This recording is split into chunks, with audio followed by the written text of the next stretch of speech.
भटजी म्हणाले, विवाह संपन्न झाला. आजपासून तुम्ही दोघे पती पत्नी आहेत. विहानने सांजकडे पाहिले, जी एकटक जमिनीकडे पाहत होती.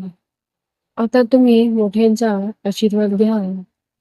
विहान आणि सांजने जाऊन भटजींचा आशीर्वाद घेतला. आयुष्यमान भव, सौभाग्यवती भव, पुत्रवती भव. भटजीने दोघांना आशीर्वाद दिला.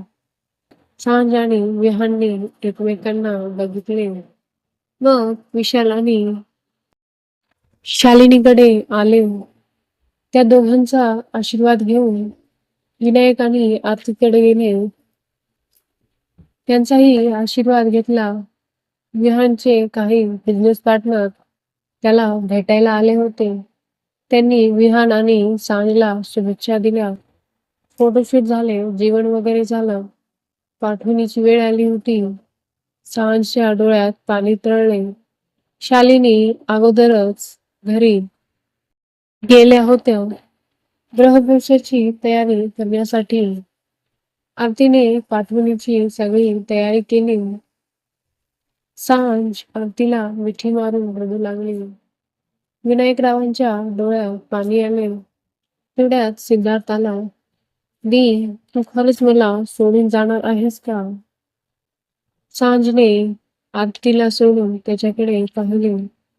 तो रडत होता. सांजने त्याला घट्ट मिठी मारली आणि दोघेही रडू लागले. विनायक त्यांच्या जवळ आले. त्यांनी सांजला सिद्धार्थपासून वेगळे केले. तिला घेऊन गाडीकडे आले. सांज अजूनही रडत होती. तिने पापा म्हणून विनायकला घट्ट मिठी मारून रडू लागली.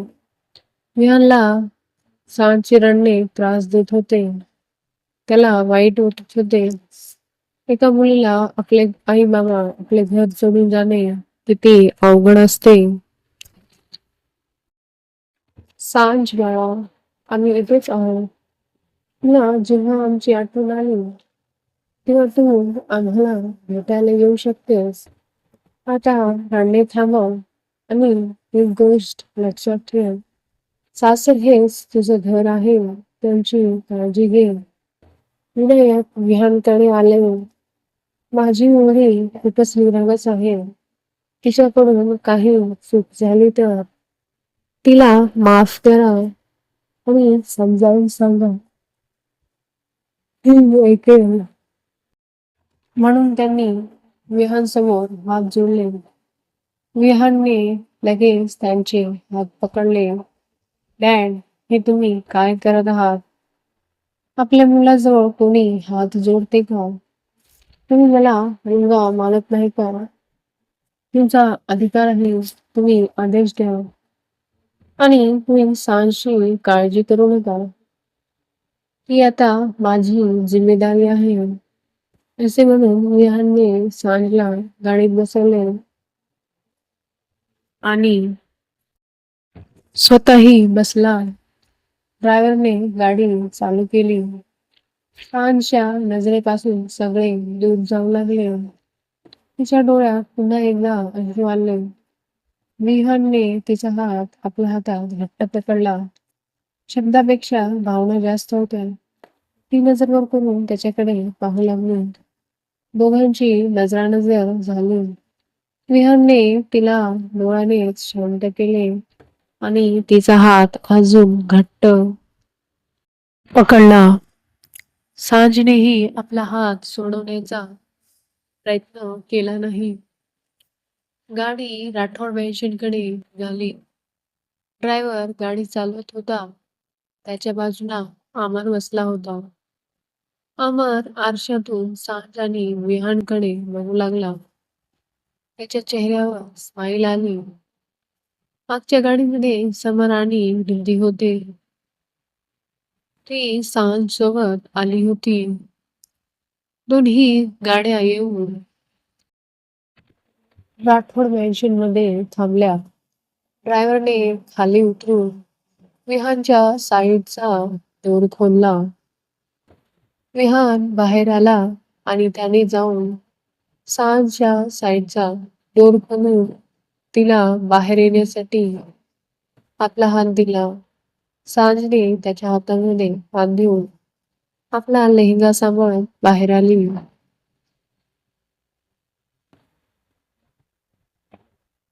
विहान तिला घेऊन सगळ्यांकडे आला. शालिनी आरतीचे ताट घेऊन थांबल्या होत्या. त्यांनी दोघांनाही ओवाळले आणि सांजला माप ओलांडून आत यायला सांगितले. सांज माप ओलांडून आत आली. शालिनी म्हणाल्या, या आलत्यामध्ये दोन्ही पाय ठेवून लक्ष्मीच्या पावलाने आत येईल. सांज आत आली. मग त्या दोघे जाऊन मंदिरात देवाचा आशीर्वाद घेऊन या. विहान आणि सांज मंदिरात जाऊन पाया पडून आले आणि बाहेर सगळ्यांच्या पाया पडले. विधी म्हणाली, भाई तुम्हाला आपली परंपरा माहित आहे ना? विहानने तिच्याकडे प्रश्नार्थक नजरेने बघितले. मग आता तुम्हीच सांगा बाईला. शालिनी म्हणाल्या, विहान आपल्या घरची परंपरा आहे. लग्न झालं की वराने आपल्या नववधूला उचलून रूम मध्ये घेऊन जायचं असते. विहानच्या चेहऱ्यावर स्माईल आली. तो सांजकडे बघू लागला आणि तिला उचलून घेतले आणि पायऱ्या चढत रूमकडे गेला. विहान इशाराने सांजला डोर ओपन करायला सांगितले. तेवढ्यात विधी म्हणाली, जोपर्यंत नीट मिळत नाही तुम्हाला आत जाऊ देणार नाही. तुम्हाला अख्खी रात्र बाहेरच थांबावे लागेल. विहानने सांजला इशाराने वॉलेट काढायला सांगितले. सांज प्रश्नार्थक नजरेने मागू लागली. विहान म्हणाला, वॉलेट काढून विधीला एक कार्ड दे. सांजने वॉलेट काढून कार्ड विधीला दिले. विधी थँक्यू म्हणून पळत गेली. मग सांजने डोर ओपन केला. दोघेही आत आले. विहानने तिला खाली सोडले. सांज घाबरून बाजूला व्हायला गेली आणि कार्पेटमध्ये पाय अडकला. ती पडणार एवढ्यात विहानने तिला सावरली. पण दोघांचाही तोल गेला आणि ते जाऊन बेडवर पडले. सांज खाली होती आणि विहान तिच्यावर. सांजचे डोळे मिटलेले होते. विहान एकसारखा तिच्याकडे बघत होता. सांजने डोळे उघडले. विहान तिलाच बघत होता. तीही त्याच्या डोळ्यामध्ये हरवून गेली. विहान जसा जवळ येऊ लागला, सांज घाबरून गेली. विहानने तिच्या कपाळावर किस केले आणि उचलून बाजूला धरला. तू आता आराम कर. उद्या रिसेप्शन आहे. तू बेडवर झोप. मी सोफ्यावर झोपतो. तेवढ्यात दारावर टकटक झाली. विधी सांजची बॅग घेऊन आली होती. भाई, ही बॅग वहिनीची आहे. मी हे द्यायला आले होते. विहान म्हणाला, ड्रेस चेंज करण्यामध्ये तू तिची हेल्प कर. मी बाहेर जातो. विहान बाहेर निघून गेला. वहिनी, मी तुझी हेल्प करते. विधीने सांजला हेल्प करून निघून सांज थोडी हवा खाण्यासाठी बाल्कनीमध्ये आली होती. थंडी हवा सांजला सुकून देत होती. तिने डोळे मिटले आणि आपल्या जीवनामध्ये जे काही झालं त्याचा विचार करू लागली. त्या एका दिवसाने तिचं पूर्ण आयुष्य बदलून टाकलं होतं. ती विचार करत आकाशाकडे पाहत होती. तेवढ्यात खालून हसण्याचा आवाज आला.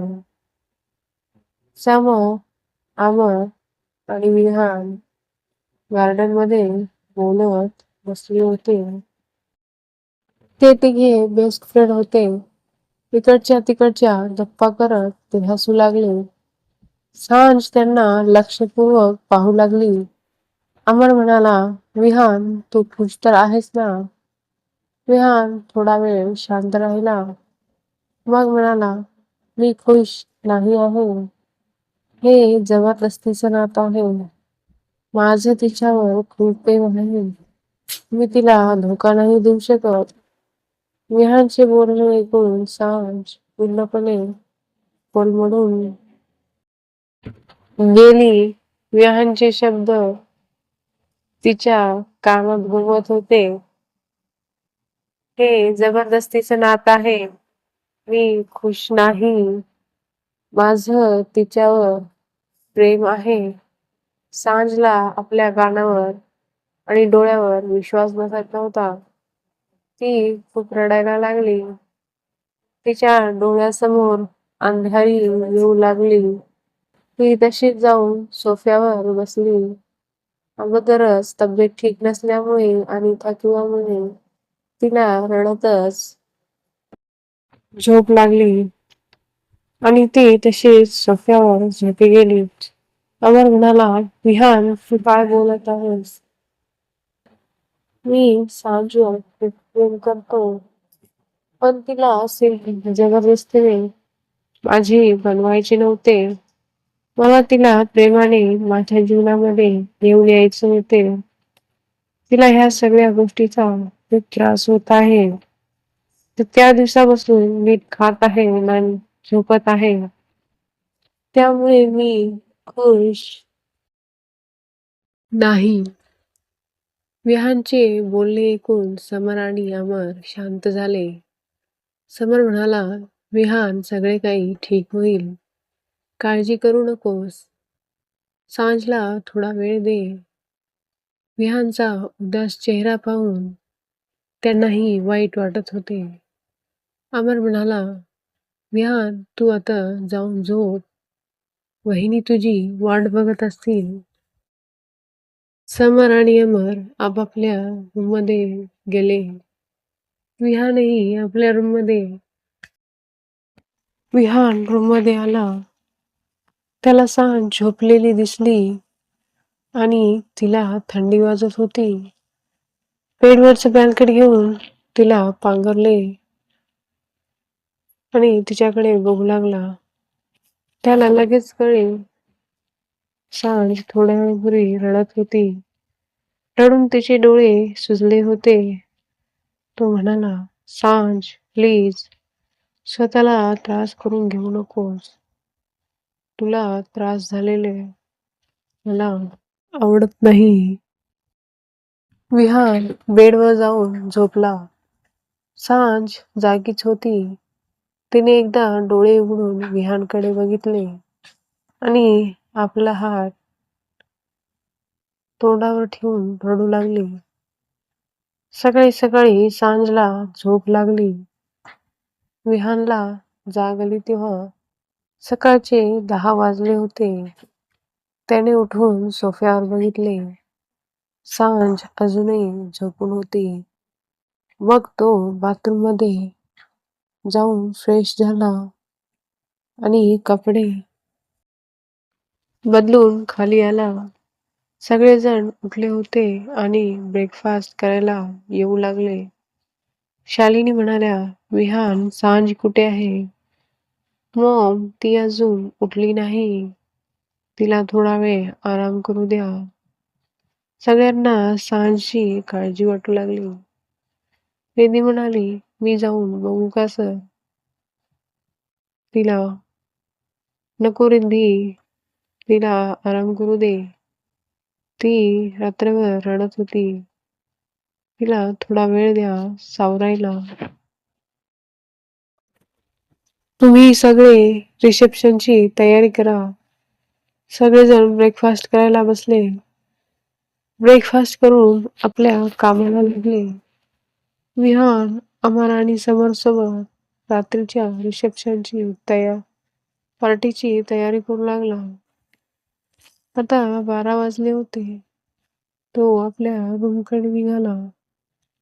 सांज उठून फ्रेश झाली ती आणि आरशासमोर थांबून ती तयार होऊ लागली. विहान आत आला. पिंक कलरची साडी मध्ये सांज खूप सुंदर दिसत होती. हातामध्ये बांगड्या, भांगामध्ये कुंकू आणि गळ्यामध्ये छोटासा मंगळसूत्र तिला खूप शोभून दिसत होते. विहान म्हणाला, सांज, आता तब्येत बरी आहे का? सांजने मध्ये मान हलवली आणि खाली निघून गेली. विहान तिच्याकडे बघत राहिला. सांज खाली आली. सगळे तिच्याकडे बघू लागले. ती खूप सुंदर दिसत होती. शालिनी म्हणाल्या, सांज, काहीतरी खाऊन घे आणि थोडा वेळ आराम कर. त्यांनी तिच्यासाठी ब्रेकफास्ट लावला. सांज खात होती पण तिचा हात सारखा डोक्याला स्पर्श करत होता. त्यामुळे विहानला कळले तिचे डोके दुखत आहे. तो म्हणाला, मॉम, मला चहा पाहिजे. ते पण अद्रक विलायची टाकून. तुम्ही केलेला. सगळ्यांना माहित होते विहान कधीच चहा घेत नाही.